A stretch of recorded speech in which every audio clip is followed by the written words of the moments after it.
Be thou my vision, O Lord of my heart, not be all else to me, save that thou art. Thou my best thought by day or by night, waking or sleeping, thy presence my life. Why is it that some Christians are set free from besetting sins and others try but remain mudbound?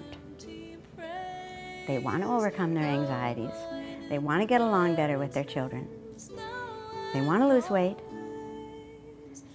But some do, and some just keep failing.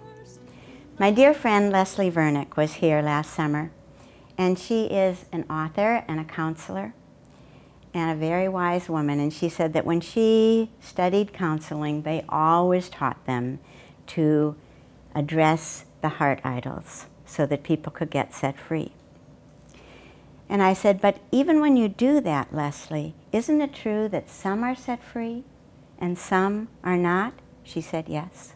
I said, I know this is true because like last January on my Bible study blog, I had a Bible study on keeping our New Year's resolutions.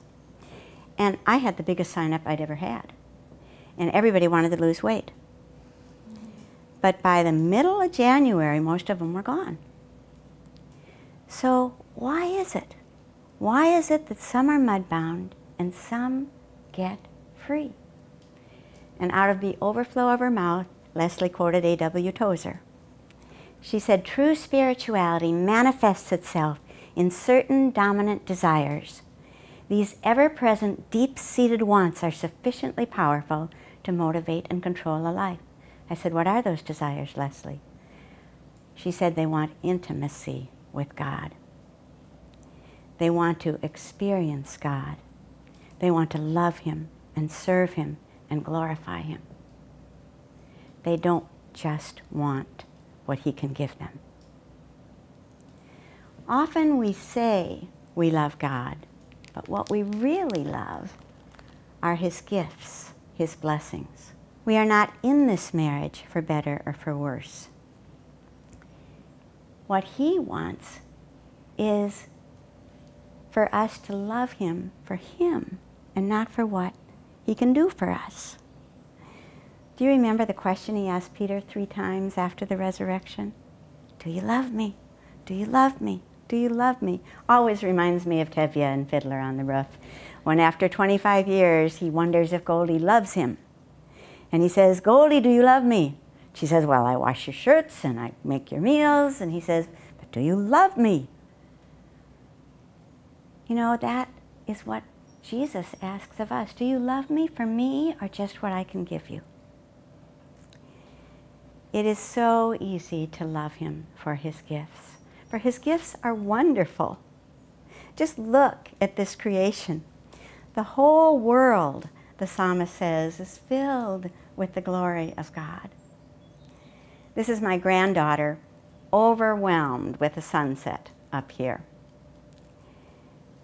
And if creation leads us to worship God, it's wonderful. But if we worship the created thing instead of the Creator, it becomes an idol. And Romans 1 says that is our tendency, to worship the created thing instead of the Creator. We worship the gifts instead of the giver. But as beautiful as the created thing may be, whether it's creation, the beauty of the earth, the beauty of the skies, whether it's our children.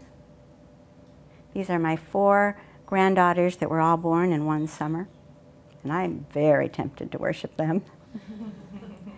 Whether it is the beauty of marriage, these are gifts, but they were never, ever, ever intended to be God. Nothing and no one that God created can rescue us and can satisfy our soul hunger. Instead, by making it a God, we become slaves. We become addicts. We become idolaters. And it will take us in a downward spiral. Romans 1 is a key chapter about idolatry, about how we tend to believe a lie and worship the created thing instead of the Creator. Romans 1:25 says they exchanged the truth about God for a lie and worshiped and served created things rather than the Creator, who is to be forever praised. Amen. Now, the illustration that is given in Romans 1 is the practice of homosexuality. And the way I used to view that chapter is, oh, this is about those who practice homosexuality, so it's not about me. I was being lied to. Homosexuality is just the illustration. The core is that we all tend to worship what He created instead of the Creator. And there's always a lie involved. Think about it. With racism, there is a lie involved. I am better than this race. With gluttony, there's a lie involved. This will help me with my stress instead of, the truth is, it will increase your stress. There is a lie with sexual immorality. There is a lie with unforgiveness. Believing the lie in each case can take us into a downward spiral. Take, for example, the story of John Newton. You know him. He wrote Amazing Grace.